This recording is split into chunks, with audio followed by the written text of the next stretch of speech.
നമുക്ക് ഉണ്ണാൻ തുടങ്ങാം. എല്ലാം വിളമ്പി. ഗ്രീൻ പീസ് മെഴുക്ക് പുരട്ടി, ഫിഷ് റോസ്റ്റ്, ചേമ്പ് മെഴുക്ക് പുരട്ടി. 2 മെഴുക്ക് പുരട്ടിയാണ്. ഒരു മെഴുക്ക് പുരട്ടി മാത്രമേ ഉള്ളൂ അജണ്ടയിൽ ഉണ്ടായിരുന്നുള്ളത്. ഗ്രീൻ പീസ് ഫ്രിഡ്ജിൽ ഇരുന്നതായതുകൊണ്ട്, ഫ്രീസറിലായിരുന്നു ഇരുന്നതുകൊണ്ട് അതങ്ങ് തീർത്തു. പിന്നെ രസം, പിന്നെ ഫിഷ് ഫ്രൈ ഉണ്ട്, അത് നമുക്ക് എടുക്കാം. ഞങ്ങൾക്ക് 2 പേർക്ക് കൂടെ കഴിക്കാനാണ് ഫിഷ് ഫ്രൈ. മീൻ റോസ്റ്റ് ഇതുവരെ ഉണ്ടാക്കിയിട്ടില്ലാത്തവരെ ഈ മീൻ റോസ്റ്റ് ഒന്ന് ഉണ്ടാക്കി നോക്കൂ. ഒരു സവാള, 2 പച്ചമുളക്, ഇഞ്ചി വെളുത്തുള്ളി ഒക്കെ ചതച്ച്, ഒരു 3 വലിയ ഫിഷ് ആയതുകൊണ്ട് ഞാനൊരു 3 ടേബിൾ സ്പൂൺ വെളിച്ചെണ്ണ ഒഴിച്ചു. അല്പം എണ്ണ വേണം, എങ്കിലേ ഇത് ശരിയാകത്തുള്ളൂ. അതിൽ ഒരു സവാള വഴറ്റിയിട്ട്, ഇനി ഞാൻ തക്കാളി ചേർത്തില്ല. പൊടികളായിട്ട് 3 മീൻ ഉണ്ടല്ലോ, 3 വലിയ ഫിഷാണല്ലോ ഉള്ളത്. 3 ടീസ്പൂൺ എരിവുള്ള മുളക് പൊടി, 3 ടീസ്പൂൺ കാശ്മീരി മുളക് പൊടി, 3 ടീസ്പൂൺ മല്ലിപ്പൊടിയും കൂടെ അല്പം കൂടെ ചേർത്തു. എങ്കിൽ നമുക്കൊരു ഇച്ചിരി ഗ്രേവി കിട്ടത്തുള്ളൂ. അത് വഴറ്റിയിട്ട് പുളിക്ക് കുടംപുളിയാണ് ചേർത്തത്. വാളൻപുളി ചേർക്കാം, അല്ലെങ്കിൽ വിനാഗിരി ചേർക്കാം. ഞാൻ ഇതാണ് ചേർത്തത്. നല്ലതുപോലെ ഈ പൊടികളെല്ലാം ചേർത്ത്, ഉപ്പും കുടംപുളിയും എല്ലാം ചേർത്ത് തിളച്ച് കഴിയുമ്പോൾ മീൻ ക്ലീനാക്കിയിട്ട് വരയണം. നല്ലതുപോലെ വരഞ്ഞിട്ട് ഫുള്ളായിട്ട് തന്നെ വെച്ച് നല്ലതുപോലെ തിളച്ച് കഴിയുമ്പോൾ ഒരു 3-4 മിനിറ്റ് ഹൈ ഫയർ വെച്ച് തിളപ്പിക്കണം.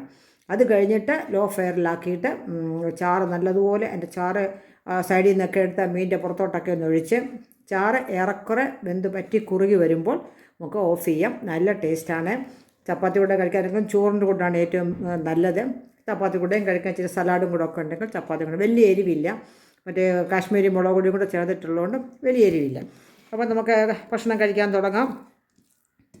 പിന്നെ ഒരു ചേമ്പുണ്ടായിരുന്നു. ചേമ്പ് പറ്റിക്കാനോ അവിയലോ സാമ്പാറിലൊക്കെ ഇടാൻ വന്നു. എങ്കിലും ഇന്നും പെട്ടെന്ന് മീനിൻ്റെ കാര്യങ്ങളൊക്കെ ഉള്ളതുകൊണ്ട് പെട്ടെന്നൊരു മെഴുക്ക് പുരട്ടിയും ഉണ്ടാക്കി. ഇപ്പം ചേമ്പ് മെഴുക്ക് പുരട്ടി, വലിയ ചേമ്പാണ്.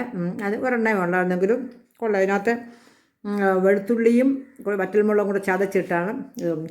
ചേന, ചേമ്പ്, കാച്ചില്, പച്ച ഏത്തയ്ക്ക, കായ, ഈ വക ഒക്കെ മെഴുക്ക് പുരട്ടി ഉണ്ടാക്കുമ്പോൾ സാധാരണ സവാളയൊന്നും ചേർക്കാറില്ല. വെളുത്തുള്ളിയും വറ്റൽമുളകും കൂടെ ചേർത്താണ് എണ്ണയും ഒഴിച്ച് വെന്ത് കഴിയുമ്പോൾ ഉപ്പും മഞ്ഞൾപ്പൊടിയും കൂടെ ചേർത്ത് കഴിഞ്ഞിട്ട്, ഇതും കൂടെ ചേർത്തിട്ട് കഴിഞ്ഞിട്ടാണ് മെഴുക്ക് പുരട്ടി സാധാരണ ഉണ്ടാക്കിയെടുക്കുന്നത്. അതും കൂടെ ഒന്നുണ്ടാക്കി. ടേസ്റ്റാണ്.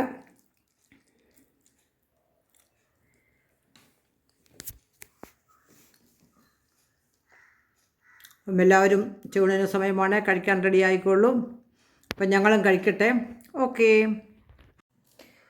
ഇന്നത്തെ ഉച്ചയൂണിന് ഫിഷുണ്ട്. ഫിഷ് റോസ്റ്റ്, 3 ഫിഷ് റോസ്റ്റ് ചെയ്തു, 1 ഫിഷ് ഫ്രൈ ചെയ്തു.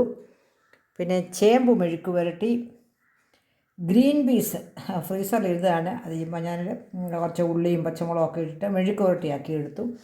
പിന്നെ നമ്മുടെ ഇന്നലത്തെ രസം, പിന്നെ അച്ചാറൊന്നും എടുത്തില്ല. ഇതുണ്ടല്ലോ, ഇതിൻ്റെ എരിവുള്ള കറി ഉള്ളത് കൊണ്ട്. ഇതൊക്കെയാണ് ഇന്നത്തെ ഉച്ചയൂണിൻ്റെ വിഭവങ്ങൾ.